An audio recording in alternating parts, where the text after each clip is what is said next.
Të nderuar teleshikues, mirë se vini në emisionin Burra dhe Gra, I cili do të transmetohet në televizionin e radio Dugaxhini. Në këtë emision unë kam kaluar pak këtu në Kroaci për të bënë një intervistë ekskluzive me Bashkim Osmanin. Mbas është intervista e tij e parë, nuk ka dhënë intervista në ndonjë televizion të kaluarën. Arsye do t'i themi gjatë këtij emisioni, por kohëve të fundit është një vërtet shumë e madhe që shumë media, sidomos në Shqipëri, janë marrë me sulme bizare ndaj Bashkim Osmanit për shumë gjëra, për cilat do të flasim gjatë këtij emisioni. Por krejt në fillim do flasim për veprimtarinë e tij që pak kush e njeh, sidomos brezat e pas luftës. Bashkim, mirë se vjen. Mirë se ke ardhur, faleminderit për vizitën tonë. Shumë faleminderit. Po e fillojmë fillimisht në cilin vet je shpërngul prej Kosovës dhe në çfarë mushe ke qenë? Në vitin 1987, në 5 gusht 1987, jem shpërngul prej Kosovës, një daj I nonës jeme, Indjeri Lanavdia, më ka vozit me makinë deri në Shkup, ku marrë avionin për Shkupit, ku më shku në Hamburg të Gjermanisë. Çfarë mushe ke qenë? Kam qenë 20 vjeç. Hala pa I mush 21 vjet. Si pjesa dërmuese e mërgjimtarëve, dhe më thash shtresa mesme shoqërisë, pak fukara, pak I pasur. Unë e kum pas pak ma lehtë se nashta shumë tjerë, se I kum pas edhe dy vllazën që kanë jetuar në Gjermani, edhe kum pas ku me trokitës dhe ku mu afro. Mirë, gjatë kësaj kohe, pastaj po kalojmë tek fillimet e viteve 90-ta. Për herë të parë, kur e keni taku ish presidentin Ibrahim Rugova?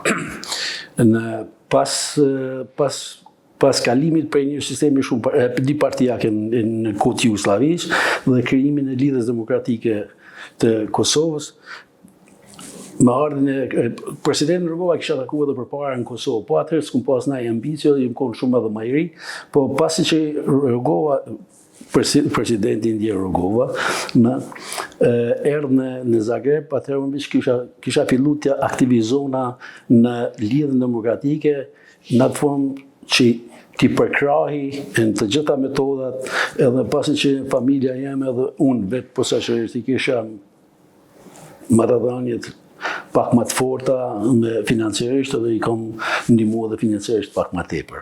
Edhe kështu që lidhja demokratike I ka pas zyrët edhe në zyrën e mia. Në vitin 1990-91, nuk e di kur u shpall Republika e parë. Po 92. 91. Po 91 veç Lidhja Demokratike është kriju 89-ën, në 24 dhjetor. Po pavarësinë, kushtetuta ka qenë nikut, kur të gjithë pak para luftës, kur të gjithë faktikisht të gjithë deputetët u aratisin, atëherë ka qenë edhe më tepër, kështu që edhe kushtetuta e parë që u shkru ka qenë nikut u shkru në makinën teme, shtypet e kanë shkru me makinat që I kanë qenë kështu me shtyp. Edhe ka qenë I pranishëm Ilyas Ramajli, sekretari I Kuvendit, edhe ka qenë një, nuk I duket Halit të ka pasur. Po që u kom avon ka qenë ministri I drejtësisë. Ashtu ai. Ata dy kanë qenë edhe kanë qenë disa tjerë kanë ardhur, edhe shumë tjerë që I kemi prit dhe I kemi përcjell ku ti kthyesh pe tash po kujton tonë emra, dhe pa marrë parasysh 99% kanë kaluar nëpërmes Zagrebit, edhe kanë vazhdu disa janë kanë mbetur në Kroaci. Halit Muharremi ashtu. Ata I kanë shkruar dhe kanë qenë shumë burra të mirë, po në atë kohë hala ka qenë Jugosllavia, disa kanë qenë friksun, disa kanë qenë jo të sigurt, disa kanë kërkuar sa më shpejt me rshu ish Jugosllavin, edhe aty kemi qenë paka shumë aktiv, ka qenë Indjeri Muharrem Nexhipi, Tom Berisha, Zef Marku, vëllaznit Kuzhnini, kanë qenë s'po kujton tonë emrat. Ramushin e ke taku Ramush Tahirin. E kom taku shumë shpesh Lazar Krasniqin, Karakushin, ku ta di unë.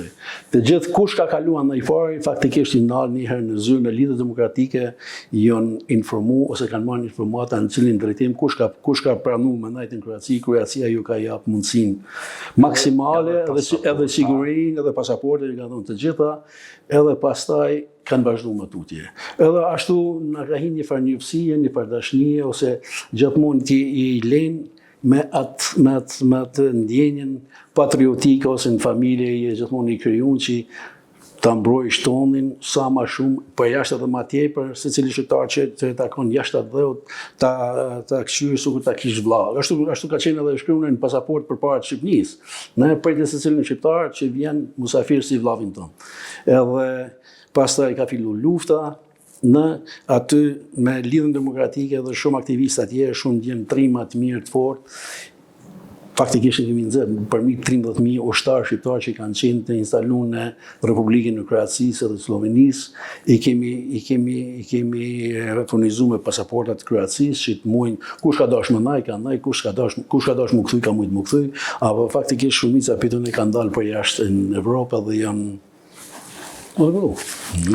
Mirë, me qenë se ke qenë kaq shumë i kyçur në këtë periudhë, me siguri të ka ra me bisedu edhe me generalin Tom Berisha, edhe jemi me... Shumë shpesh. Me Tom Berishën kam qenë, faktikisht kam qenë edhe shumë i ngushtë, edhe shumë shok, edhe si mik shtëpie, si vlla, me Muharrem Nexhipin, nuk e di a keni njoft, profesor doktor Muharrem Nexhipi që pastaj u shkthyi ka qenë me përjardhje pe manastirit, një djalë shumë i Zotit, shumë trem, shumë patriot, të rrallë më taku shqiptar matë Zotin dhe matë përgatitur edhe matë patriot saj.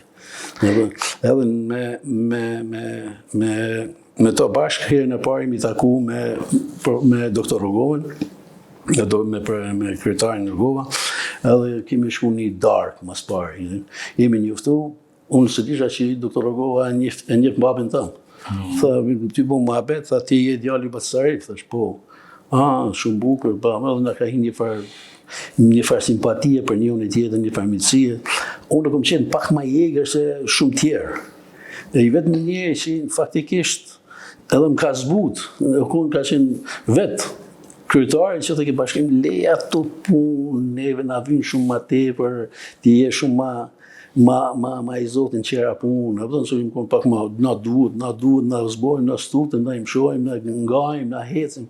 Edhe ashtu, mas ne ka hi një farë si dashnin një tjetër, një farë simpatie, edhe kemi fillu t'i krijojmë të gjitha degët e Lidhjes Demokratike në Kroaci. Unë kom qenë ma tepër si një njeri në hintergrund, që i bjen për mas, i kom financu, shka kom mujt, ju kom një muj, i kom siguru, gjithmonë ka hecë për para Toma, Muharremi, Marki, Zefi, jenë konë shumë tjerë që jenë konë shumë atë vjetër, unë atër kom qenë i rinë, 25 vjetës, kom qenë maj vjetër. Edhe, ashtu ka fillua ja. Pastaj, kemi pas negociata, i kemi taku me kryetarin e Kroacisë, kemi organizu takimin me kryetarin e Kroacisë Tuđmanin, me shumë tjerë, me Mesicin, me shumë, pa marrë për shumë, me shumë politiqarë tjerë që kanë qenë pro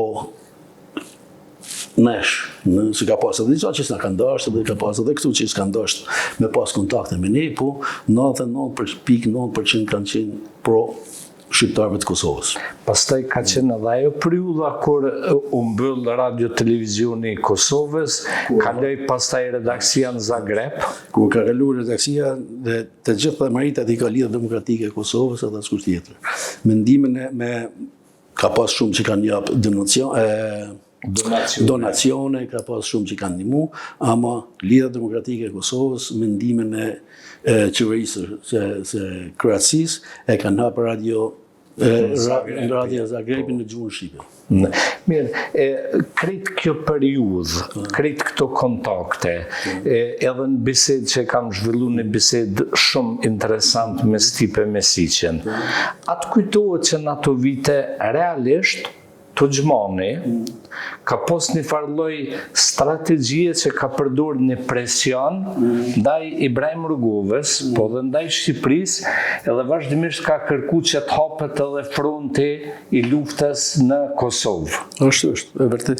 Në takim mrena, kur ka shku kryetari Rrugova, aty nuk më qenë unë, ata kanë taku, kanë pas një bisedë në zi, ama ka qenë, normalisht i ka qenë që edhe Kroacisi ka interesuar e punë që të qilet edhe një front dikun tjetër që Serbia të dëmtohet.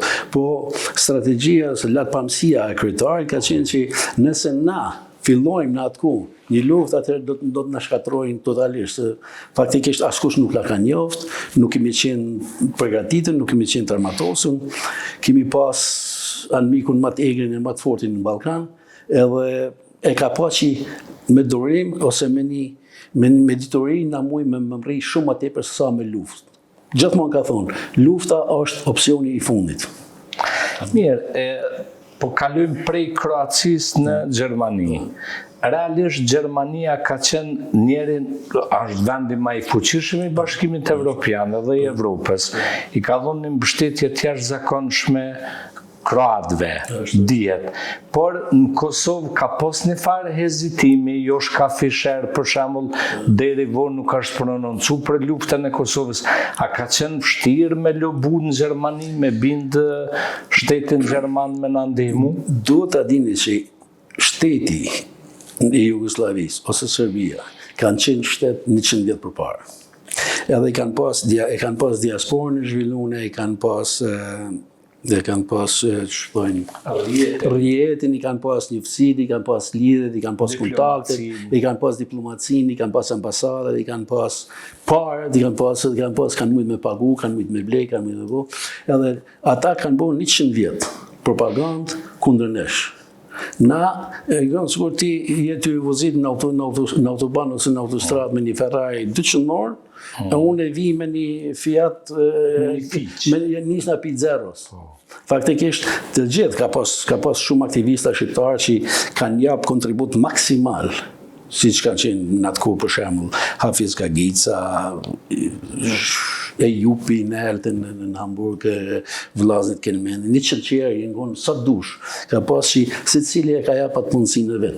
Edhe në faka jonë, ose fati jonë ka qenë që 98% kanë qenë kretë djemtëri që kanë kryer shkolla të mesme ose që janë aktivizu, kanë studiu, kanë fillu të studiojnë për Gjermani edhe kanë pas një farë, e kanë fitu një tradit ose kanë fitu një farë mentaliteti Gjermanisë, si duhet lobohet, si duhet ta kthejmë dikon për veti, si duhet ta marrim dikon më të mirë, si duhet dikon ta largojmë ose ta demontojmë edhe kemi pas një kohë gotë ka qenë qeveria e Kosovës që për mua në atë kohë kanë punu, po se di që konë situata ta mon, dikush ashtu, dikush ashtu, edhe kena hec që thojnë ata 200 na kemi mrin 300.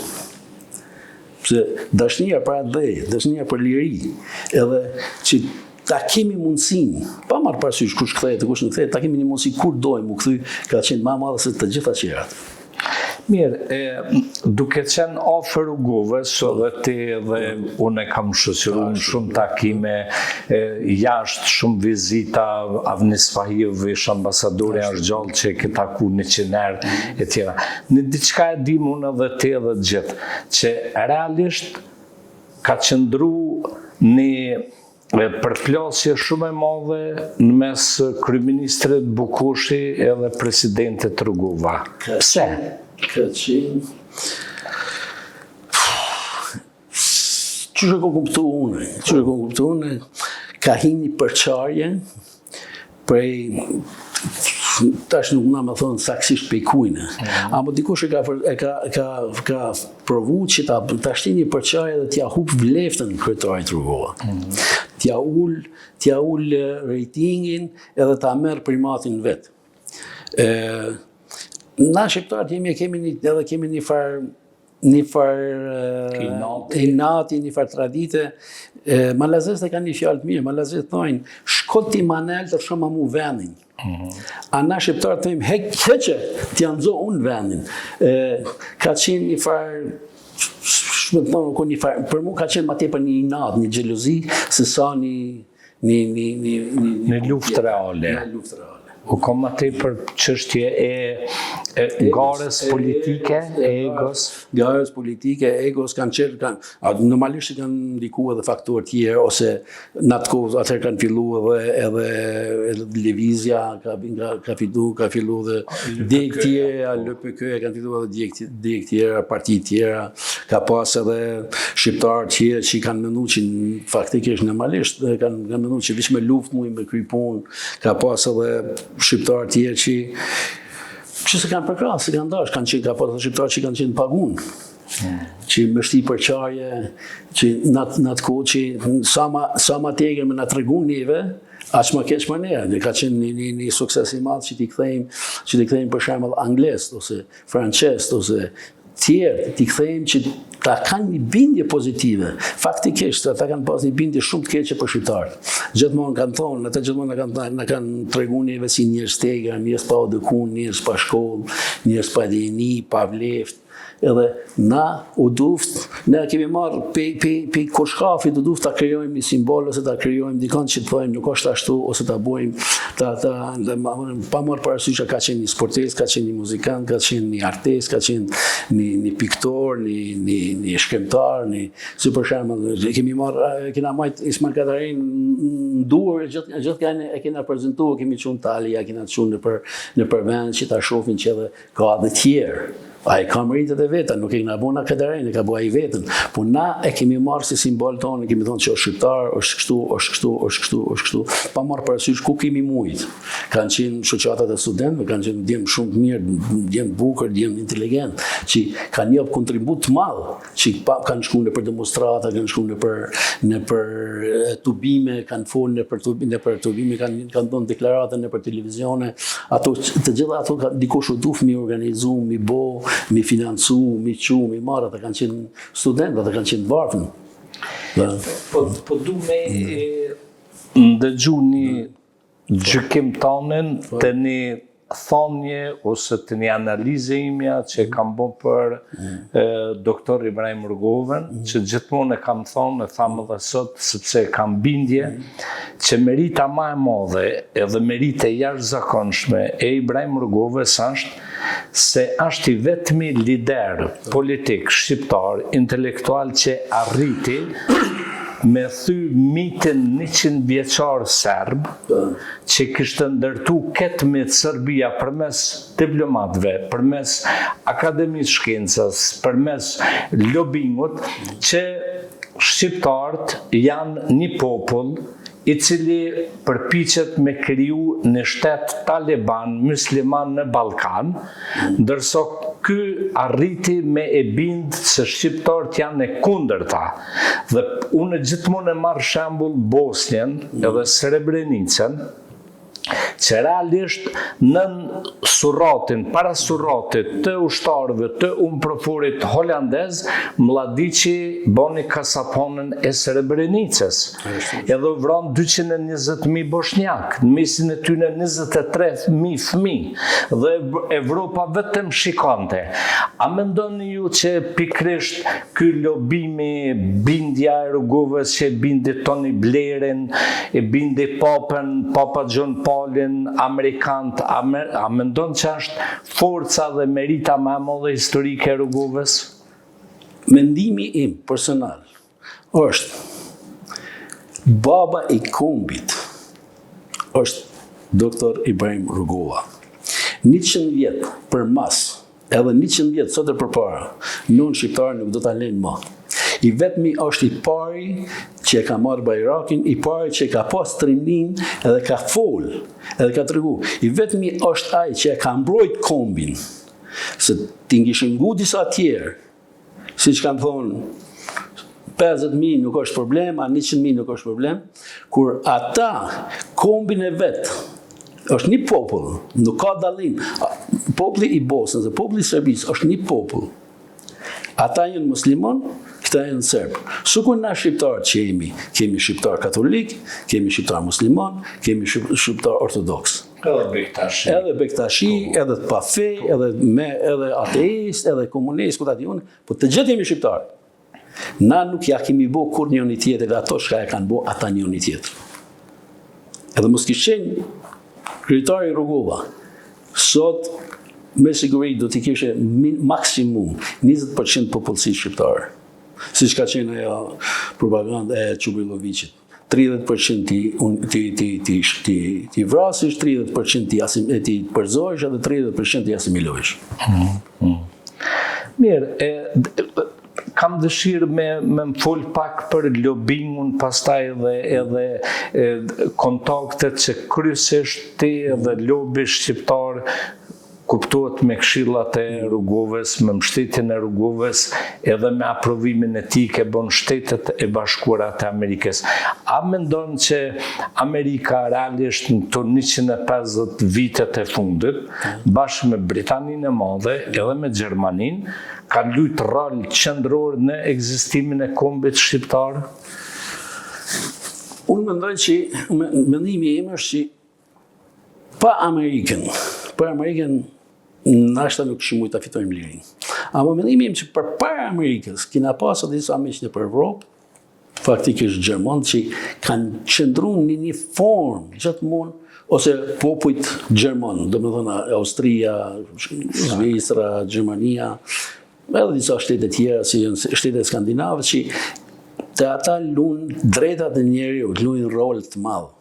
Edhe kanë pasi çfarë po ndodh dhe gjithmonë me një sy kritike kanë pa, po disa nuk kanë folë, kanë qenë marrëdhënie, kanë qenë kontratat, kanë qenë ku ta diun çish kanë qenë, po me aktivizimin e Amerikës, me lobimin me doktor Rogovës, me ndimin e shqiptarëve të Amerikës, siç kanë qenë shoqata të ndryshme, me si përmendin, si ndoshta mi përmendën, harroj dikon mas ne mjedhnon. Në pa ata, edhe na s'kishim mujt me bo. Pa ndimin e Amerikës, Kosova sot ish me siguri hala nashta një provincë e Serbisë ose diçka tjetër. Ama për mua faktor numër 1 është doktor Rugova. E kemi realisht rastin e Gazës, me 2 milion banor, Kosova e atill ka qenë. Atëherë kanë pasur edhe makallaj se sot. Shumë. Atëherë nuk kanë qenë rrjetet sociale, si cili mund ta bëni fotografi, ta çetën televizion ose në Instagram ose në Facebook ose ta merr gjithkush. Atë ka qenë ndryshe. Atë kanë pas shumë makallaj. Sot është shumë ma zërë, edhe pishojmë çfarë po ndodh, atëherë ka qenë vetëm jashtë ka qenë lobingi i shqiptarëve. Kemi qenë unik. Kemi qenë një për gjithë për një. Kemi qenë të lidhën në për krejt botën. Në Londër, në Bruxelles, në Berlin, në Paris, në Washington, në Buenos Aires, në ku ta diun në gjithë ka. Ku ka pas një shqiptar? Asnjë. Kur ki lyp, kur ki kërku, na vjen ndihmë, ose a mundesh ta krysh këtë punë, a mundesh ta bëj këtë takim, ose a mundesh këtë, asnjë s'ka thonë jo. Secili ka vazhdu, ka kry, sa kanë pas mundësi kanë ndihmu, sa s'kanë pas mundësi e kanë provu dhe ashtu është. Prej cilit vet jeni emëru si këshilltar i doktor Rugovës, po ty sa askush nuk e din këtë rol që keni Se kanë ditë as oficial as vetë s'kum dash kur i herë deri në vitin 2003-2004 ku kanë qenë ato vitet që kanë qenë prezent që bon oficial. Kosova fitoi lirin, fillun t'i formuajnë disa ministri, disa tjetër, po në 2004 jam thirr, shkoj në Amerikë oficial, po i thash do të diçka të bëjmë, apo thënë. Atëherë jam emëruar si këshilltar i Ministrisë Diasporës oficial. Në Ministrisë Diasporës, Kulturës, Sportit, që ta kish një funksion edhe pe atjershit këmë konë deri në vdekjen e kryetarit Rugova i lidhen edhe oficial. Krejt qëllimi ka qenë për lobing, sepse ishte shpallja pavarësisë akoma si ishte bën. Faktikisht kom fol me të gjithë ministrat e punëve të jashtme, kom fol me të gjitha organizatat, me kombet bashkume, me ku ka pas nevojë që sa më tepër ta çojmë përpara Kosovën, të informojmë sa më tepër për zhvillimet, për idetë, për gjitha përparimet që ka bën Kosova. Kemi kërkuar edhe ndihmë, kur s'kemi ditë, ne kemi thonë atë, ama ashtu ka qenë puna eme, nëse tjetër. Prej kanë vështrimit tanë, duke po tolerancën e madhe politike që e ka karakterizu realisht Rrugovën, i cili duke fitu 26% votave, e thirrri edhe boni kryeministër Bajram Rexhepin, që ishte antar i Partisë Demokratike të Kosovës. Pastaj në turrin e dytë, po ashtu fitoi Binshëm, e boni kryeministër Ramush Haradinajn me 6-7 deputet, që donte me kriju një klimë të re politike, një mendim të ri politik. Tani, para se të kalojmë në një pjesë krejt 2 emisionet, po du dhe 2-3 pyetje me t'i bo. Duke qenë jashtë, a ndi një farloj zhgënimi që ne nuk po arrim me bon që po thyë se 2 vite s'kemi institucionet shtetit Kosovës? Fakti që ka marrë për partive tjera që s'ka pas nevojë, e ka kallëzu pjekurinë e tij politike, edhe aftësinë e tij që të krijon urat barabartë ngjitjes, e jo të rrethjes, jo të ndamjes. Sot, fatkeqësisht, sot kemi gjitha shka i nuvitet një kombit, gjitha shka i nuvitet një shteti, edhe nuk mujë mu marrë vesh. Aty të regon kush sa ka vleft, kush sa ka ndjenjat për shtet, për patriotizm, ose për krijimin e urave të bashkimit e jo të ndamjes. E kam edhe një pyetje të fundit para se të kalojmë pjesën e dytë të emisionit. Ti personalisht si shqiptar, si mërgjimtar, si veprimtar, a ke menduar ndonjëherë për shembull që do të vijë dita që një gjykat, një tribunal i formuar në Kosovë do të merret vetëm me krimet e supozume të shqiptarëve, pa morr as me krimet e serbëve, as të romëve, as të askujt. Si e ke përjetu arrestimin e krerëve, pa fol për emra, nuk kam rëndësi emri Hashim Thaçit ose Kadri Veselit, Recep Selimit e Jakub Krasniqit, po si e ke po arrestimin e krerëve të luftës? Personalisht mendoj që është gabimi më i madh që i kena bu pas luftës. Është nëse dikush ka bu diçka, nëse kanë atëherë dufti ti gjykojmë edhe ti dënojmë ose ti shpallin pa fajshëm në Kosovë. Faktikisht që kemi leju që neve dikush na gjykoj, e ka kallëzu pa pjekurinë tonë që hala nuk kemi të zot vetë ti zgjidhim çështjet tonë. Edhe hala mendoj që është një gabim shumë i madh i papërmirësueshëm, edhe su ti shkojsh kasapit, t'ja qojsh kingjin në kasapone edhe t'i thush, api prejnë, api falë.